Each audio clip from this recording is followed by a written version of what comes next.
So this boat doesn't look like the kind of thing we usually work on. What is this? This is a little racing boat that a guy built in 1990 for his grandchildren, for his kids. And his kids drove it around for quite a long time. And then his grandkids drove around it in the bays. And now his great-grandkids. So the transom rotted out, some of the floor rotted out. So we're in the process of rebuilding the back end. As you can see, we put 5/8 marine plywood on the back end because this back end here was not in very good shape. So we just put a new transom in the back, just fitted it in. It's not glued in or screwed in yet, but it's just getting the plywood to adhere to the shape of it.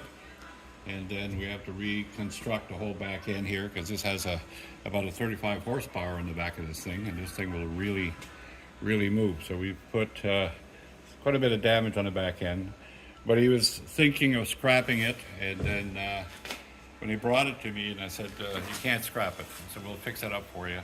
He said, you think you can fix it up? I said, oh yeah, we can fix it up. So I put, there's a section underneath here that rotted out, underneath this section. So we put 5/8 marine plywood on the back end to give it some strength. This will be epoxied and glued in. And then we're going to work on the transom. So he has really nice little white cushions, side cushions, a cushion that goes on top of this here. So this is his access point to get to the battery and everything else. So this will stay. We'll make him a new one of these. But this is what I'm just in the process of getting this. Finally got the jig. I made a pattern on the boat there for the angle and how this would fit in, and then we just copy it off. It's a lot cheaper to make a pattern on a piece of cardboard and then putting it on, because marine plywood is not cheap. So we're just fixing it up right now to put this piece in the back end here. Okay, this is going to be a double transom. This is a little too thick yet, but this will be like this. This will come back here. We'll bring this up to here, like this, tight against it, like that. And then we have to put another transom on the back end where we'll sit on here. We actually had nothing back here to sit the transom on, so it'll be sitting on this, and then we'll be able to strengthen it up. So we've got quite a few little jobs to do on this, the back end of this. So we have to reinforce the back end and a couple of pieces on the outside here to hang on, because the 35 horsepower will really make this thing, it'll do a lot of this. So yeah, we seem to get all the jobs that nobody else wants to repair in the Georgian Bay Heritage League. But that's okay. I love a challenge. So this is one of the challenges that we have taken on. As you can see, if you do a tour, you'll see the shop is pretty full right now for the winter. So we've got another Shepherd boomerang over there, 17.5 foot boomerang that we purchased the boat, and we're restoring that boat. We're bringing it all right down to bare mahogany. It's a beautiful mahogany boat. You can do a bit of a tour on it. What we're doing, we just started sanding it. Now I'm working on the bottom of the boat. And the bottom is pretty good shape. Good little indiscretions here and there.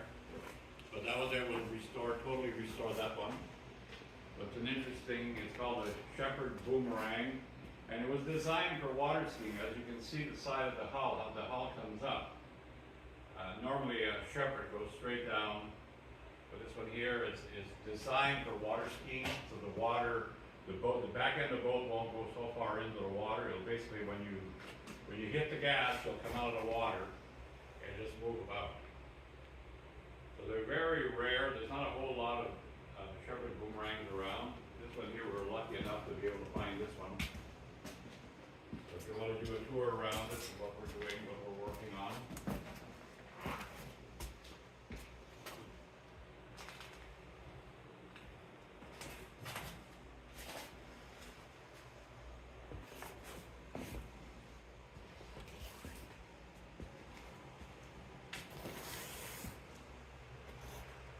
We're kind of tight right now in the shop. We have a 1908 Gidley sitting over here that needs ribs restoration.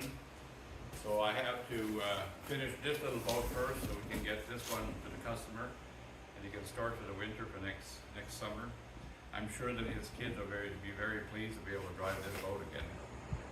So we have taken on projects where a lot of people said that it wasn't worth fixing, or it might be, you know, not safe enough. So what we do here, we restore heritage boats to their original condition.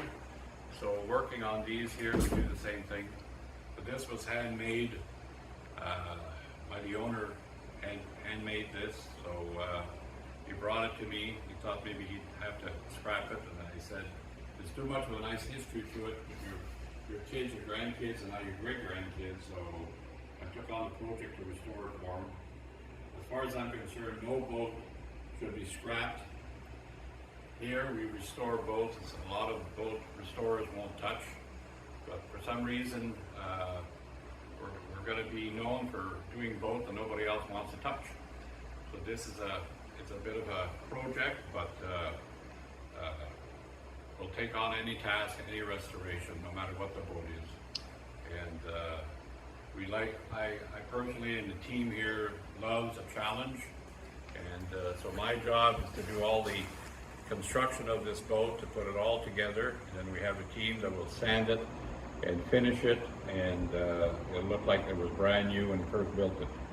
So we could always use a bigger shop, but for the winter we pack this thing up for the winter time, so we're nice and warm and we can work on boats and one at a time. So we enjoy working on boats, and it keeps us out of trouble. So, and of course, you know, it helps to. I've been known for my cigar, so when I like my cigar, it means I have to take a minute and have a look at the work I've done. So anyway, at Georgian Bay Heritage League, we're known for taking on projects that a lot of other people don't want to touch. So if you have a project that you think it's finished, come and see us. We'll see what we can do for you. Anyway, till next time, I'm Basil, president of the Georgian Bay Heritage League, and the team are here Tuesday morning and Thursday morning, so I'm pretty much here most of the time, but if you have a chance, come and see the club. All right, take care. Bye.